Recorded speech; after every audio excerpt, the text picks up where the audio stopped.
नमस्कार दोस्तों, छठ के पावन महीने में आपका बहुत बहुत स्वागत है। आपको बता दें कि बहुत ही प्यारा भक्ति गीत छठ एल्बम सॉन्ग प्रमोद प्रेमी यादव साथ में फीमेल सुपरस्टार गायिका शिवानी सिंह का एक लाजवाब सॉन्ग लेकर आ गए हैं। जी हाँ दोस्तों, बता दें कि यह सॉन्ग बहुत अपने आप में जलवा करने वाला है। तो दोस्तों, जिस सॉन्ग का नाम है फल हरिहरे। जी हाँ दोस्तों, जो न्यूज़ सॉन्ग है प्रमोद प्रेमी यादव और साथ में शिवानी सिंह का, वो सॉन्ग का नाम है फल हरिहरे। जी हाँ दोस्तों, बता दें कि यह सॉन्ग भी आउट हो चुका है आप लोगों के बीच में। तो दोस्तों, बने रहिए लास्ट वीडियो तक। हमारे चैनल पे नए हैं पब्लिक न्यूज अड्डा पे, तो चैनल को सब्सक्राइब कर ले, साथ ही बेल आइकन को प्रेस कर ले। लास्ट वीडियो तक बने रहिए। तो दोस्तों, बात करते हैं जो न्यूज़ सॉन्ग है प्रमोद प्रेमी यादव का।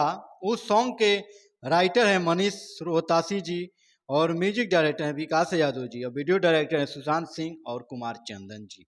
जी हाँ दोस्तों, आपको बता दें कि यह सॉन्ग अपने आप में बहुत ही अलग हैं। जी हाँ दोस्तों, आपको बता दें कि प्रमोद प्रेमी यादव के साथ एक्ट्रेस की हैं, यानी फीट की हैं पल्लवी सिंह।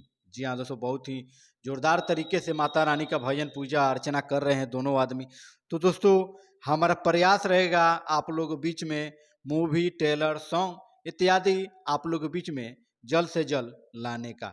जी हाँ दोस्तों, आपको बता दें कि भोजपुरी का अपडेट में किसी भी प्रकार के लिए हमारे पब्लिक न्यूज ज़्यादा चैनल से आप जुड़े रहिए। हम आप लोगों के बीच में हर दिन हमारा प्रयास रहेगा कि कुछ ना कुछ नया लेकर आए। जी हाँ दोस्तों, तब तक फिर से हम मिलते हैं अगले वीडियो में। जय छठ माता।